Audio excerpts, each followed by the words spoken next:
오늘 우리에게 주시는 하나님 말씀은 시편 111편 1절부터 10절입니다.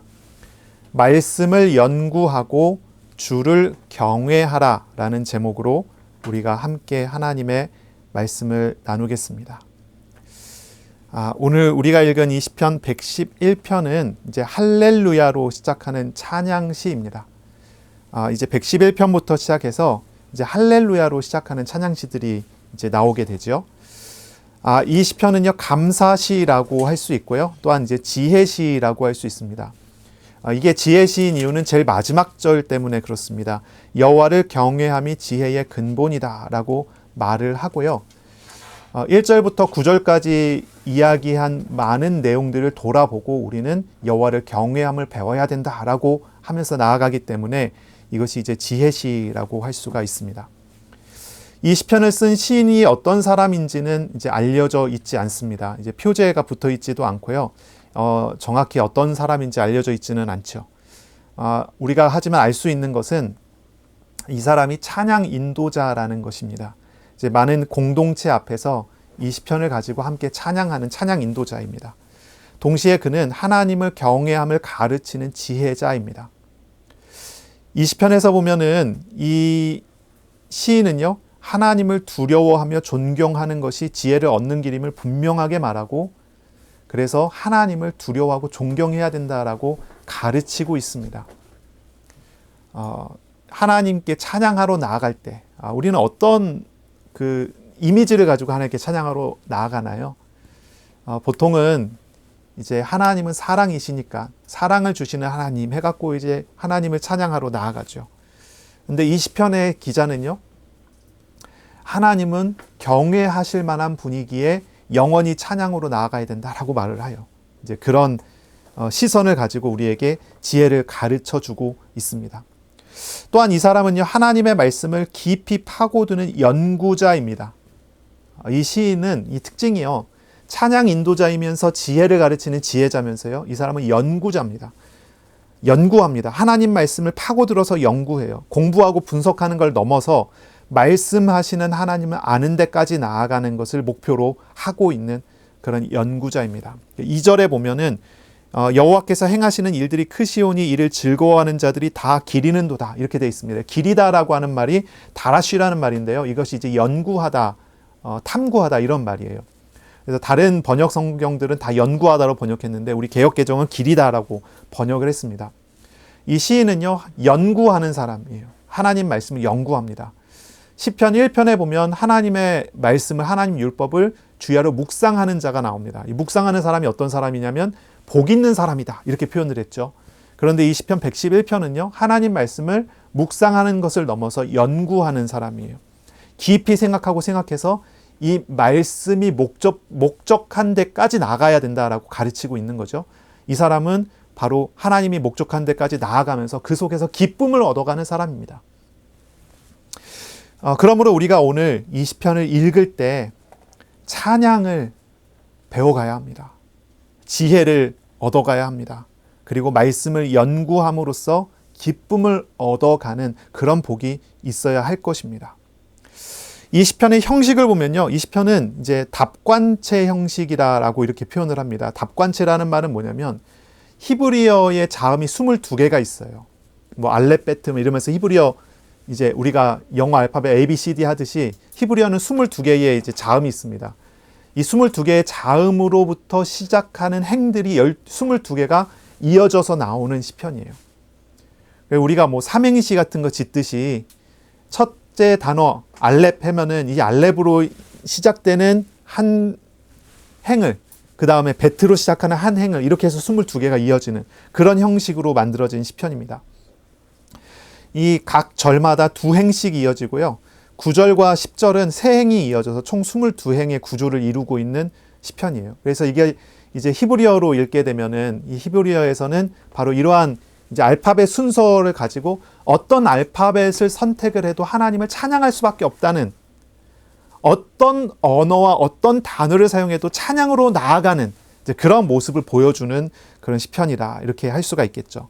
1절에 보면 이런 이야기가 나옵니다. 전심으로 여호와께 감사하겠다.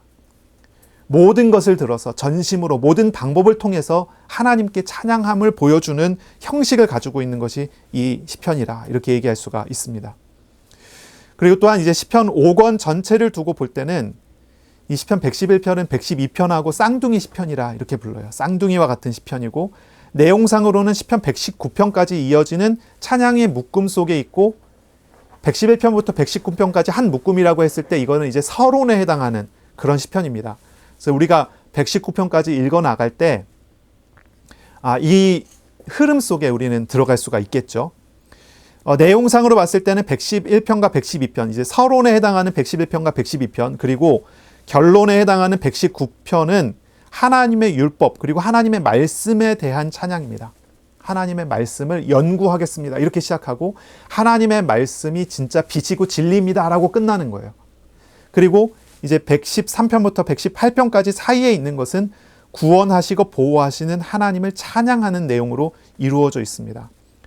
그러므로 말씀을 깊이 연구해 보니 하나님이 말씀 속에 나타난 하나님 행하신 일, 그 행하신 일을 통해 하나님 말씀을 연구해 보니 하나님의 구원과 하나님의 돌보심을 찬양하지 않을 수가 없는 거죠. 그리고 이 말씀이 결국은 빛이고 진리다라고 결론으로 나아가는 큰 묶음 속에 있는 것입니다. 그래서 우리가 이 시편 111편을 읽을 때, 그리고 읽어 나갈 때 119편까지 이어지는 이 흐름 속에서 하나님의 말씀이 우리에게 가르쳐주고 보여주고 있는 그 구원과 돌보심이 어떤 것인지, 하나님의 말씀으로 우리에게 드러내 주시는 그 하나님의 높으신 뜻이 무엇인지 우리가 그 은혜 속에 들어가는 그런 시간들이 되어야겠습니다. 2주부터 이 찬양을 읽고 나누고 묵상하면서 구원에 대한 감사를, 그리고 말씀을 따르는 삶에 대한 어떤 은혜를 배워가는 그런 시간이 될 것입니다. 오늘 우리는 이 시편 111편을 통해서 말씀을 나누고자 합니다. 이 시간에 말씀하시는 하나님과 교제를 누리시기를 축복합니다. 아멘. 우리의 영혼과 우리의 육신과 우리의 마음이 오직 하나님의 말씀만으로 가득 채워지는 은혜가 있어야 하겠습니다. 자, 1절을 보겠습니다. 할렐루야, 내가 정직한 자들의 모임과 회중 가운데에서 전심으로 여호와께 감사하리로다. 이렇게 시작을 합니다. 처음이 이제 할렐루야죠. 여호와를 찬양하라 이것입니다. 찬양하라는 부름으로 시작을 하고요. 10절의 제일 마지막 마침도 찬양하라는 말로 끝납니다. 여호와를 찬양함이 영원히 계속되리로다. 그래서 찬양함으로 시작하고 찬양함으로 끝나요. 이것이 이 시편 111편의 주요 메시지죠. 그런데 이 시인이 어디에서 찬양하고 있는가 이걸 봐야 됩니다. 어디에서 찬양합니까? 정직한 자들의 모임과 회중 가운데에서 찬양합니다. 정직한 자들의 모임과 회중입니다. 이 정직한 자들의 모임과 회중 이 두 가지는요, 한 공동체를 말합니다. 예배 공동체죠. 예배하는 공동체예요.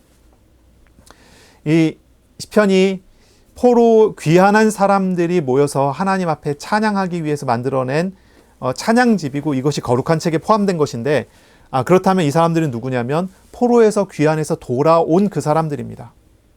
근데 자기 자신을 두고서 표현하기를 정직한 자라고 표현을 합니다. 정직한 자.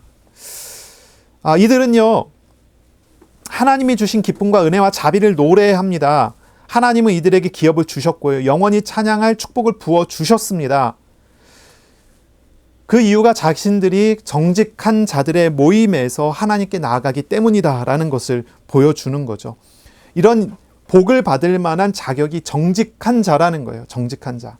이 정직한 자는 누구일까요? 정직한 자는 어떤 사람입니까? 정직하다, 진실하다 이렇게 바꿔서 말을 할 수 있고요. 하나님 성품으로 이야기한다면 진실성. 이거는 이제 또 다르게 표현한다면 이 신약에서는 이거를 진리 이렇게 번역을 또 합니다. 진리.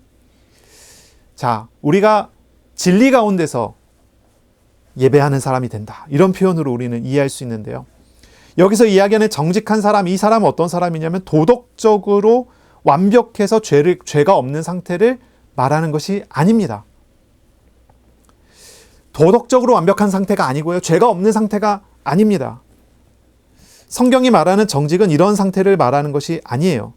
성경에서 사람은요, 전적으로 타락된 존재입니다. 의로운 사람은 하나도 없습니다. 사람은 전적으로 타락됐고 거짓이 없는 사람이 존재하지 않는다라고 성경은 우리에게 가르쳐주고 있습니다. 모든 사람은 그러한 존재라는 거죠. 이 로마서에 보면은 자세히 이렇게 나오게 되죠. 3장, 4장, 5장, 6장 이렇게 읽어보면 그 속에 이제 나타나고 있는 자세한 설명입니다. 의인은 없나니 하나도 없으며 모든 사람이 죄를 범하였으며 하나님의 영광에 이르지 못했다. 이걸 가르치고 있죠. 그러니까요, 정직한 사람은 거짓이 없는 사람, 이런 사람이 아니에요. 그렇게 기준을 둔다면 아무도 하나님 앞에 정직한 자로서 나올 수가 없고 아무도 예배자의 자리에 설 수가 없습니다. 저와 여러분 한번 생각해 보세요. 여러분 어떤 사람입니까? 정직합니까? 거짓이 없는 사람입니까? 죄가 없는 사람입니까? 그렇지 않잖아요. 그것이 우리의 모습이고 우리의 실상입니다. 그럼 성경이 말하는 여기서 이야기하는 이 정직한 사람이란 사람은 어떤 사람입니까? 그는 죄를 안 짓는 사람이 아니고 거짓을 버리려고 노력하는 사람도 아니고요. 이 사람은 어떤 사람이냐면 그리스도의 은혜로 죄가 덮여졌음을 믿는 사람이에요. 십자가의 은혜를 의지하고 진리이신 그리스도를 의지하는 사람입니다.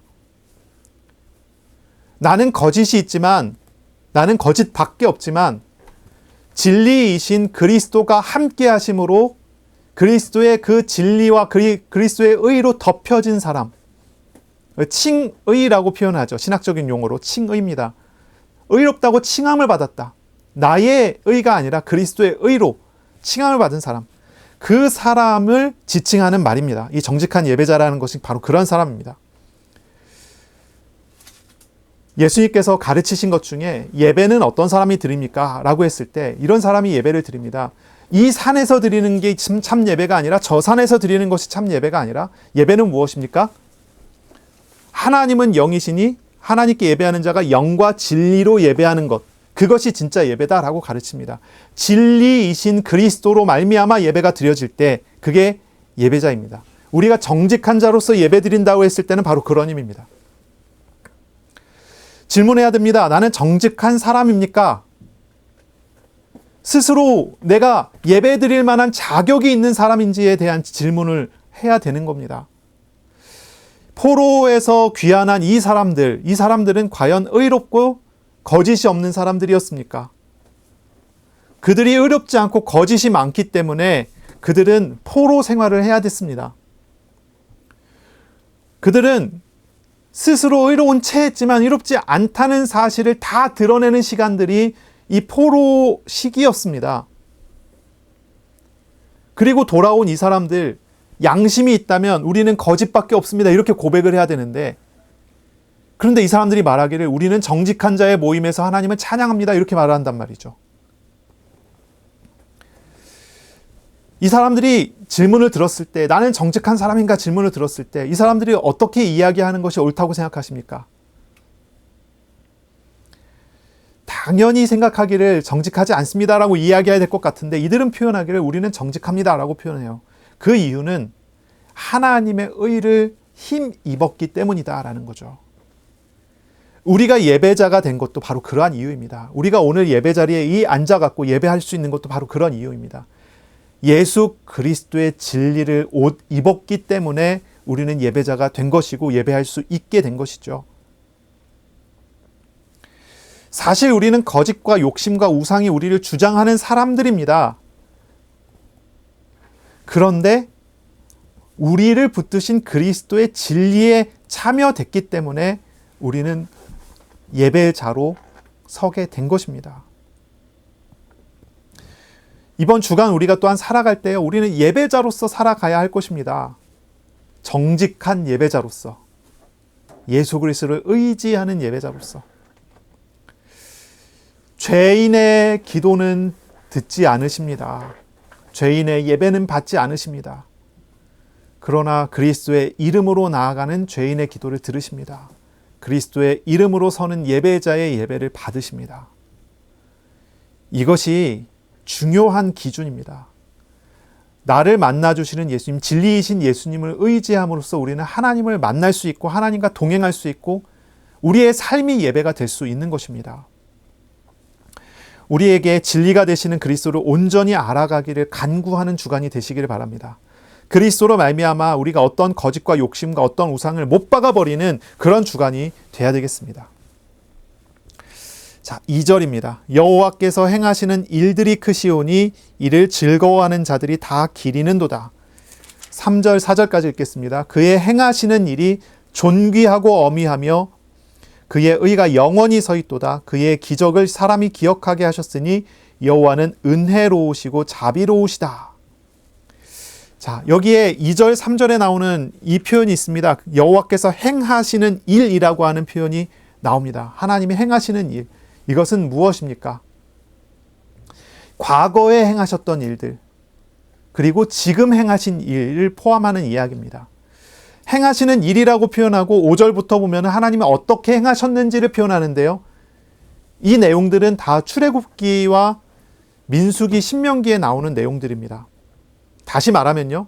이들은 하나님의 율법서 말씀을 읽으며 하나님의 행하시는 일을 말합니다. 하나님의 율법서, 다시 말해서 성경을 읽으면서 하나님께서 크시다라고 말합니다. 그리고 성경의 내용들이 자신의 삶에 이루어져 가는 것을 보면서 하나님의 영광을 말합니다. 자, 하나님께서 행하시는 일이 큽니다. 이를 즐거워하는 자들이 다 그것을 연구합니다. 이제 표현을 다시 해볼게요. 자, 성경을 보며 하나님이 크시다라고 말을 하며 성경을 연구하는 자들이 이것을 다 즐거워합니다. 기쁨이 이들에게 있는데 그 기쁨이 어디에서 오냐면 하나님의 말씀을 연구하는 데서 오고 하나님의 말씀에 나타나는 하나님의 크심을 보면서 그 기쁨이 오고 있습니다. 어떤 내용이기에 이런 기쁨이 옵니까? 3절에 얘기합니다.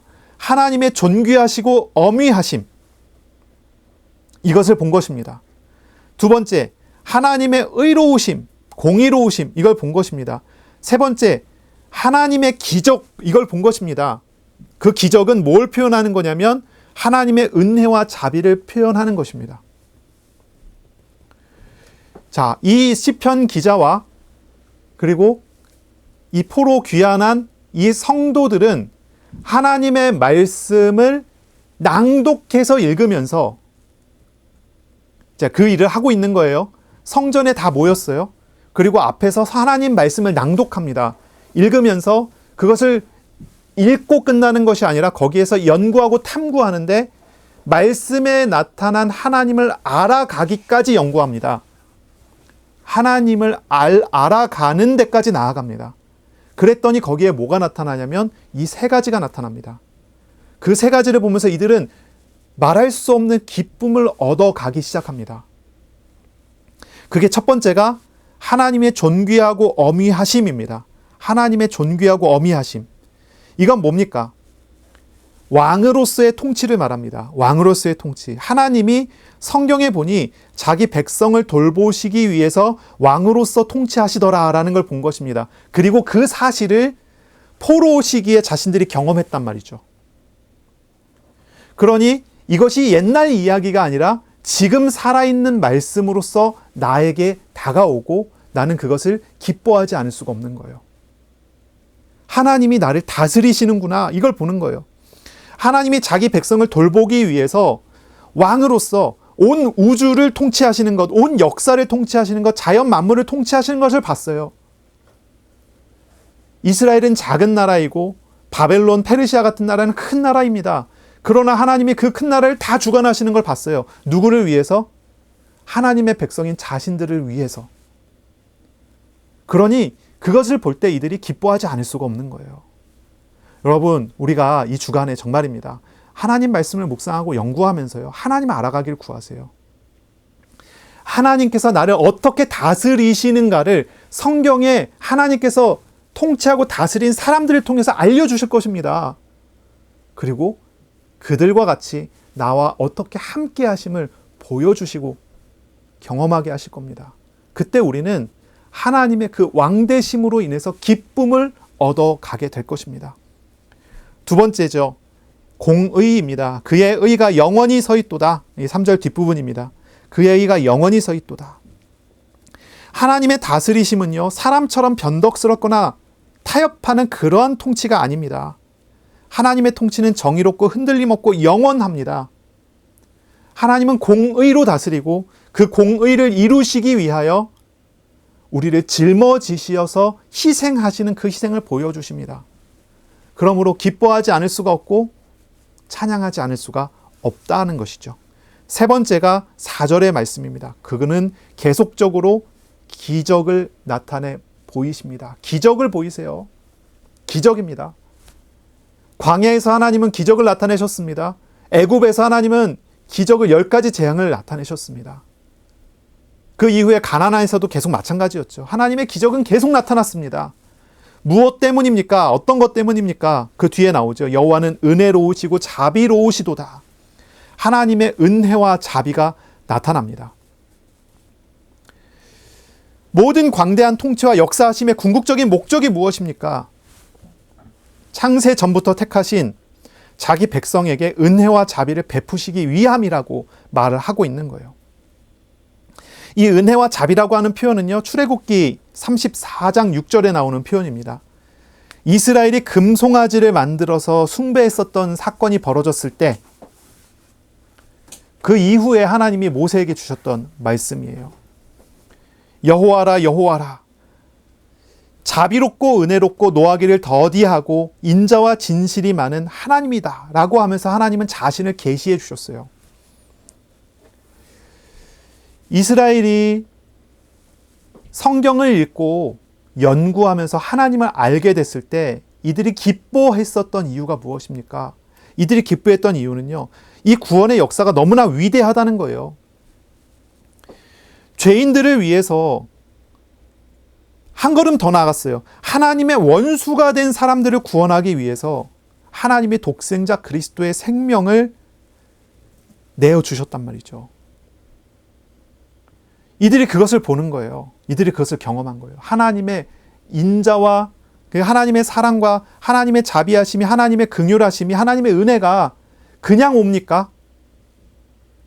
그것을 하나님이 감당하시기로 하시고 은혜를 베풀어 주셨어요. 이들은 자신들이 자격이 없는데도 은혜를 받았다는 사실을 본 것입니다. 과거에 이스라엘이 그렇게 은혜를 경험했고, 그리고 포로로 귀환한 이들은 포로 시기 중에서 그 은혜를 경험했고 지금도 경험하고 있다는 것입니다.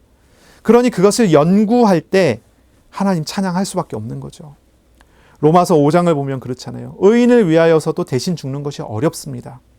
그런데 하나님은 죄인을 위하여 대신 죄를 짊어지심으로써 하나님의 사랑을 나타내 보여주셔요. 더 나아가 하나님은 원수를 위하여도 죽으심으로써 참된 화목을 이루셨어요. 이것이 하나님의 사랑을 나타내신 것입니다. 예수님께서 가르치시기를 원수를 사랑하라 말씀하셨잖아요. 그리고 그 본을 나타내 보이셨어요. 직접 원수가 된 자들을 짊어지심을 보이십니다. 이것이 은혜이고 이것이 자비입니다. 하나님 나타내신 기적은 바로 그러한 것과 같았습니다. 우리가 노력을 해갖고 우리가 공로가 있어서 하나님께서 은혜와 자비를 베푸신 것이 아니에요. 전혀 은혜와 자비를 받을 만한 사람이 아닌데 우리에게 은혜와 자비를 베푸시기 위해서 고난을 감당하시는 은혜로 우리에게 역사하셨다는 거예요. 우리가 받은 구원은 결코 값싼 것이 아닙니다. 만물을 다스리시는 크신 하나님께서 십자가를 짊어지셨다는 것입니다. 그래서 우리에게 구원이 온 것입니다. 이것을 볼 때 기뻐하지 않을 수 있습니까? 이것을 볼 때 기뻐하지 않을 수 있습니까? 2절을 다시 보세요. 이렇게 말합니다. 여호와께서 행하시는 일이 크시오니 라고 표현합니다. 크다고 말합니다. 너무나 큽니다. 광대합니다. 하나님이 행하신 일이 커요. 이 크다는 말은요, 우리의 유한한 지성과 이해를 완전히 뛰어넘는 정말 크신 겁니다. 우리는 역사와 사건 속에서 우리의 시선까지만 이해를 합니다. 그런데 하나님께서 보이시는 것은요, 그것보다 훨씬 큰 것입니다. 우리의 시선으로는요, 하나님의 크신 경륜을 다 헤아릴 수가 없어요. 우리가 보고 있는 것은 아주 작은 일부만 볼 수 있을 뿐이에요. 이스라엘이 하나님의 은혜 가운데서 포로에서 귀환해서 예루살렘에 딱 모여보니, 그리고 그곳에서 하나님을 찬양하기 위해서 무엇을 찬양해야 될까 찾아보니 하나님이 행하신 일이 너무 큰 겁니다. 과거에 이스라엘에게 이렇게 역사하셨구나. 우리 조상에게 이렇게 역사하셨구나. 그리고 우리가 경험한 것이 있지 않느냐. 하나님이 이러한 일을 하셨지 않느냐. 우리에게 일어난 이 일들은 그냥 일어난 것이 아니라 하나님의 은혜와 자비이구나. 이런 고백들을 이들은 하는 거예요. 너무나 크신 것, 너무나 크신 것을 말합니다.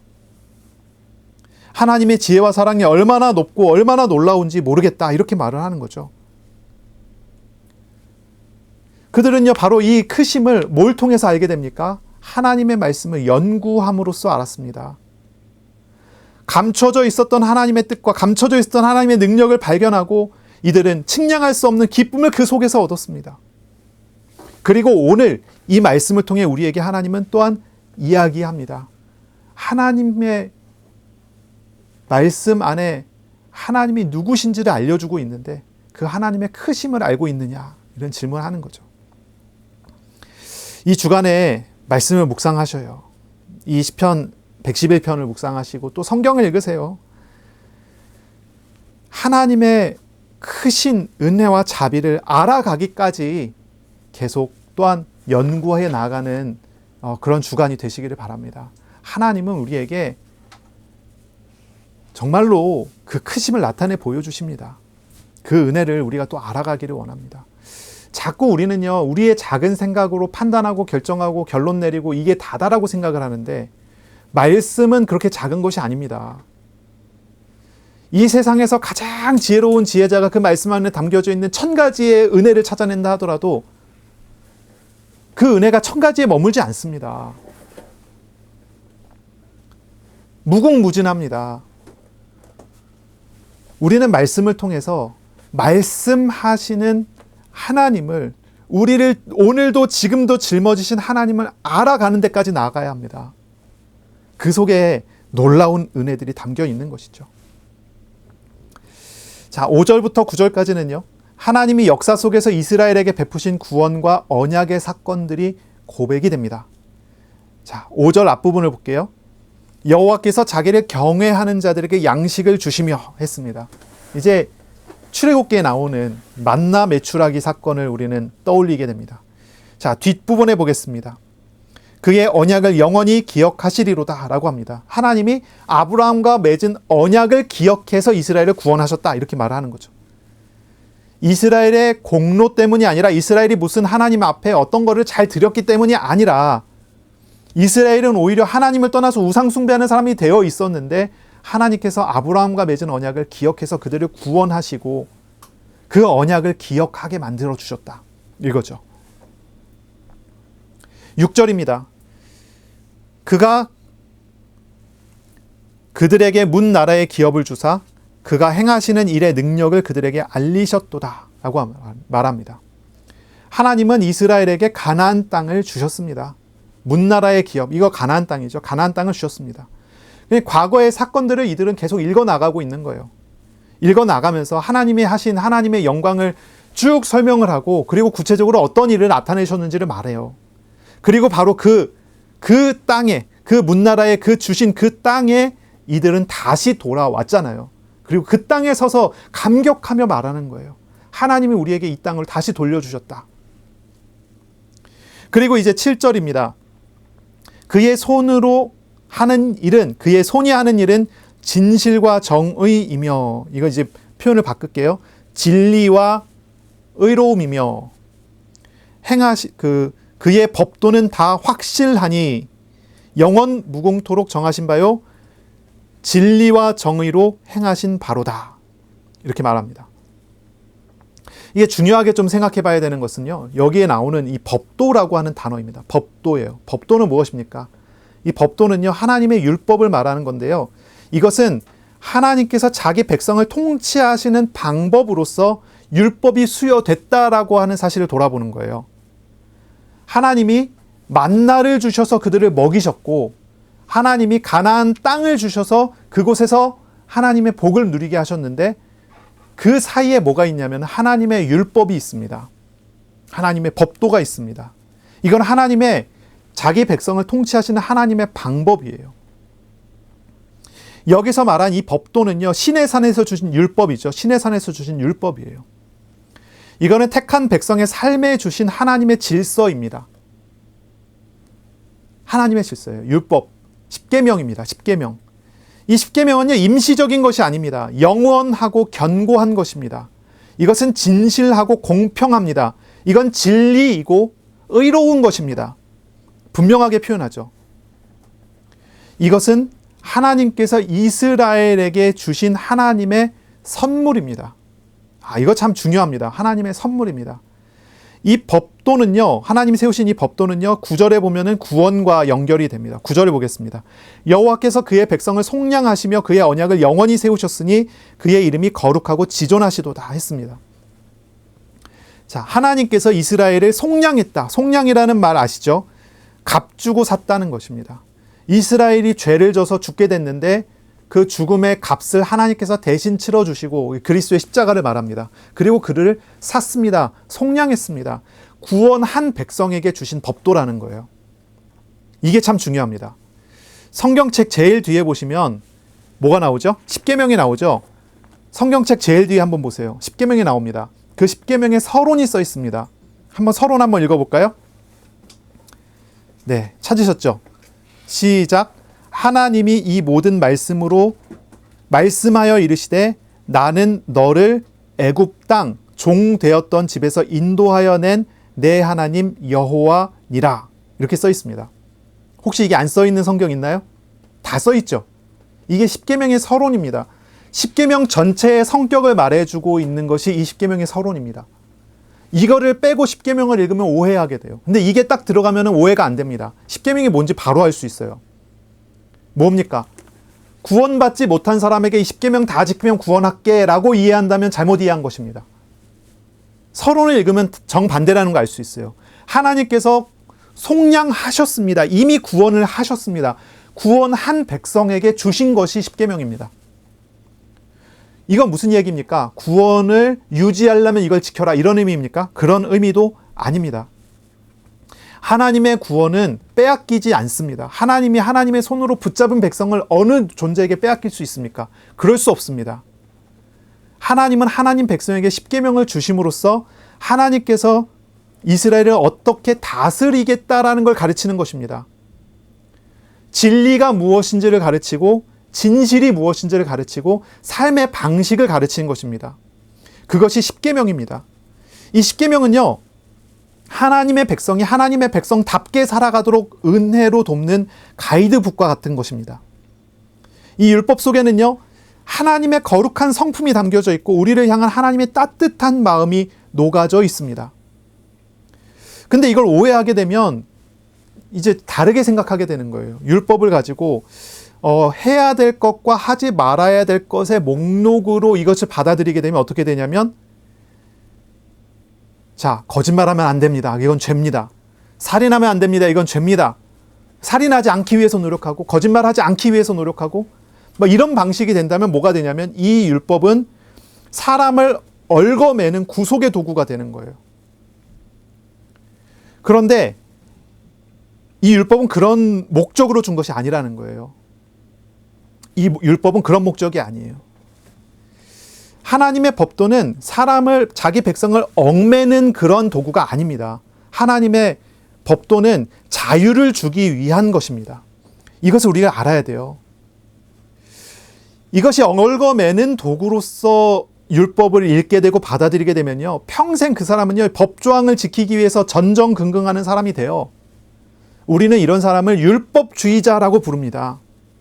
율법은 그런 목적으로 주신 것이 아니라는 것입니다.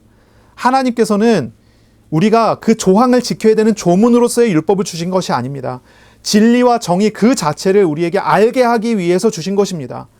그리고 그리스도 안에서 그 율법의 요구를 친히 완성시키십니다. 참된 진리이신 그리스도 안에 있을 때 율법은 우리를 정죄하는 사슬이 아니라 자녀된 삶을 풍성하게 누리게 만드는 자유의 이정표가 되어집니다. 구약의 성도들이 율법을 읽으면서 그리스도를 의지하게 될 때 그들은 참 자유를 그 속에서 경험하게 되는 거예요. 근데 그리스도 없이 율법 조항만 남아있으면요, 그것은 그를 얽매는 도구가 돼버리고 마는 것이죠. 우리가 이 사실을 봐야 합니다. 이 주간에 저와 여러분이 하나님께서 택한 백성에게 주시는 법도를, 택한 백성의 삶에 주시는 하나님의 질서에 순종하는 그런 주간이 돼야 되겠습니다. 율법의 조항이 아니라 율법의 정신대로 하나님을 사랑하는 것, 그리고 이웃을 섬기는 일에 순종하는 데 힘쓰는 그런 주간이 되십시오. 성경 말씀과 때마다 우리에게 주시는 강단의 말씀을 생각하고 묵상하고, 이것이 율법의 조문처럼이 아니라 우리가 얻어갈 하나님의 은혜와 자비의 도구로서 우리가 누려 나아가는 그런 시간이 돼야 되겠습니다. 자, 우리가 자유와 구속에 대한 이야기를 조금 하고 싶습니다. 자유와 구속에 대한 이야기예요. 세상 사람들은 하나님을 떠나서 내 마음대로, 내 육신대로 우상 섬기며 사는 것을 자유라고 생각하는 경향이 있습니다. 그러니까 하나님의 말씀을 듣고 하나님의 말씀에 순종하는 것을 구속이라고 생각하는 거예요. 그러나 그것은 착각입니다. 오히려 내 마음대로, 내 육신대로 사는 것이 속박입니다. 그것이 오히려 얽매여져 있는 그런 모습에 가깝습니다. 애굽에 종살이 하던 이스라엘을 한번 생각해 보세요. 그들은 채찍에 맞으며 착취당하고 있었습니다. 근데 그것이 자유입니까? 오늘날도 마찬가지입니다. 돈에 얽매여서 살아가고, 쾌락에 얽매여서 살아가고, 질병에 얽매여서 거기에 노예가 돼 있고, 관계에 얽매여서 노예가 되는 것. 그것이 자유입니까? 그것은 자유가 아닙니다. 우상은, 죄는 사람을 비참한 종으로 전락시켜 버리게 되는 것입니다. 문제는 뭐냐면 우리의 시선이 문제입니다. 우리의 눈이 문제예요. 우리의 육신에 깊이 배어져 버린 노예 근성이라는 것이 있는데 그게 문제예요. 이스라엘이 애굽에서 나와서 광야로 갔을 때 우리가 그 이야기를 좀 생각해 보세요.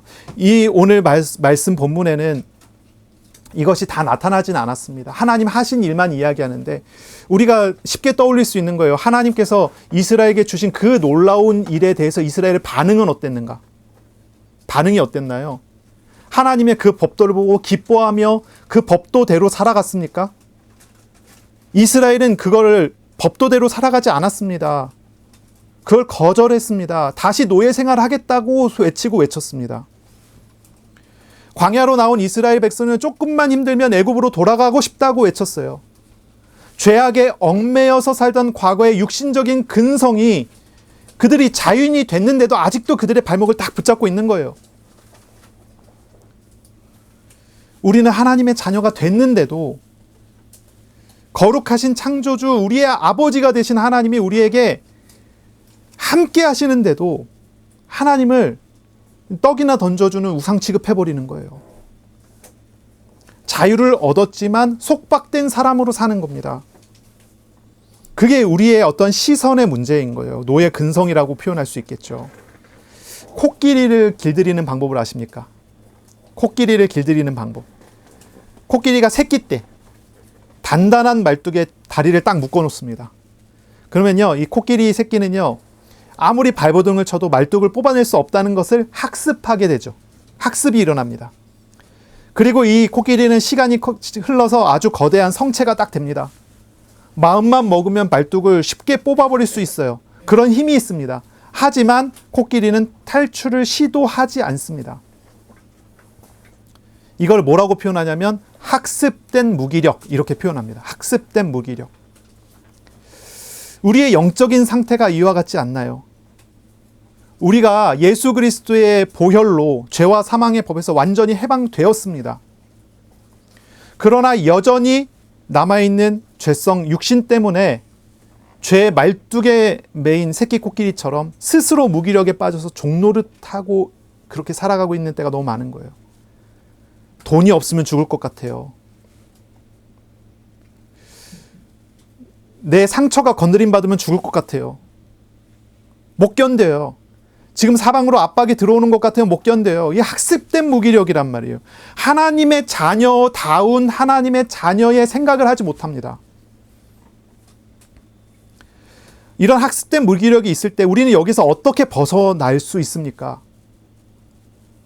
방법은 하나죠. 새롭게 학습이 돼야 합니다. 진리 안에서 영적인 인지 행동 치료를 받아야 해요.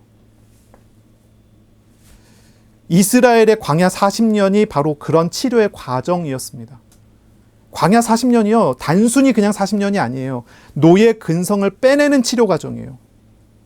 하나님은 광야라고 하는 극단적인 현장에서 이스라엘을 지속적으로 보호하고 이스라엘에게 계속적으로 기적을 나타내 주심으로 그들이 더 이상 노예가 아니라 하나님의 백성이며 하나님의 자녀라는 사실을 확인시켜 준 거예요.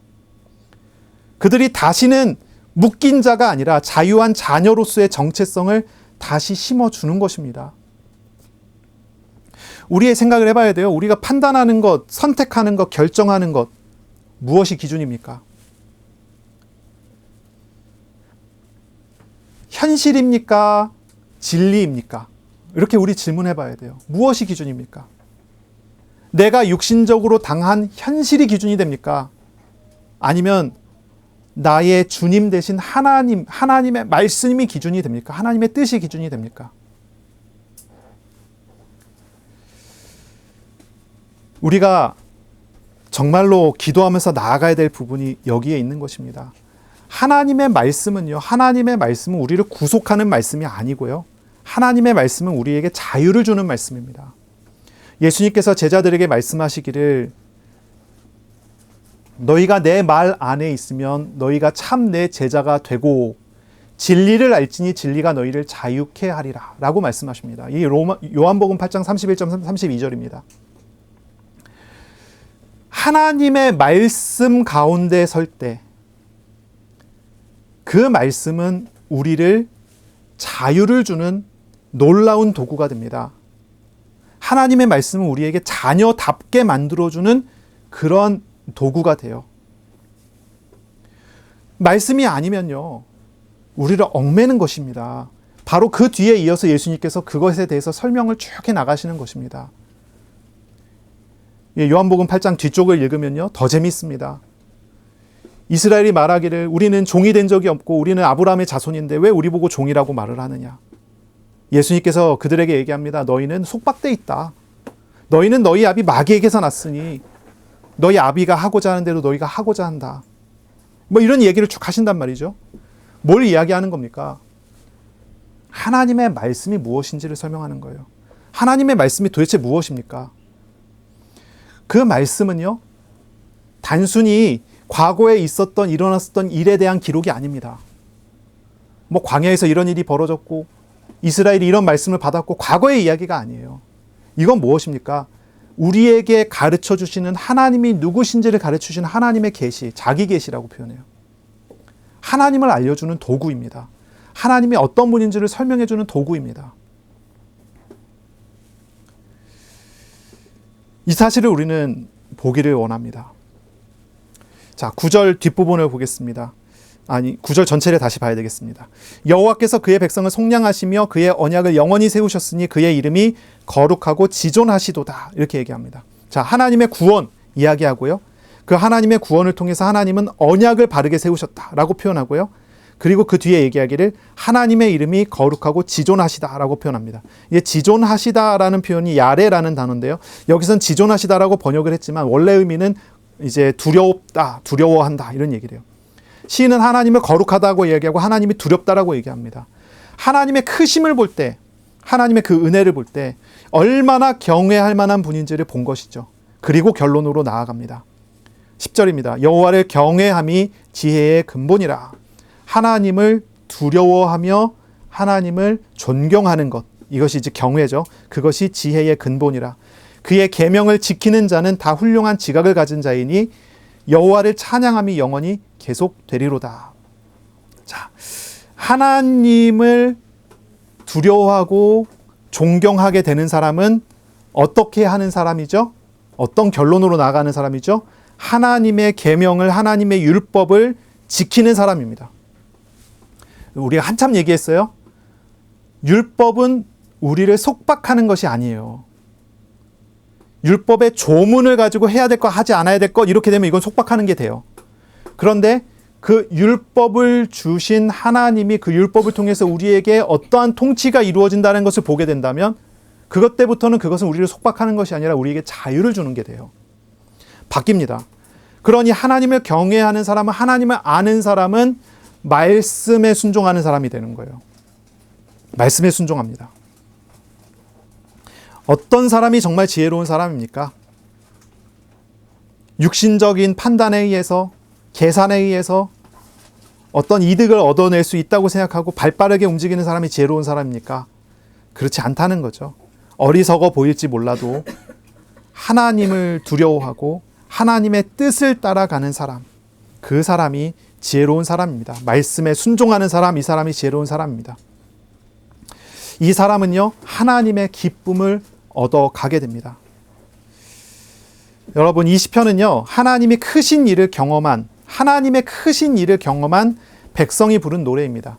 과거에 일어났었던 큰 일을 바라보고 자신에게 지금 이루어지고 있는 큰 일을 바라보면서 이 노래를 부르는 거예요. 그들은 자신들을 위해서 행하신 하나님의 큰 일들, 말씀들을 연구하고 말씀에 순종하며 나아갔습니다. 말씀을 읽고 또 읽는데 하나님을 알기까지 나아갑니다. 이게 연구하는 것입니다.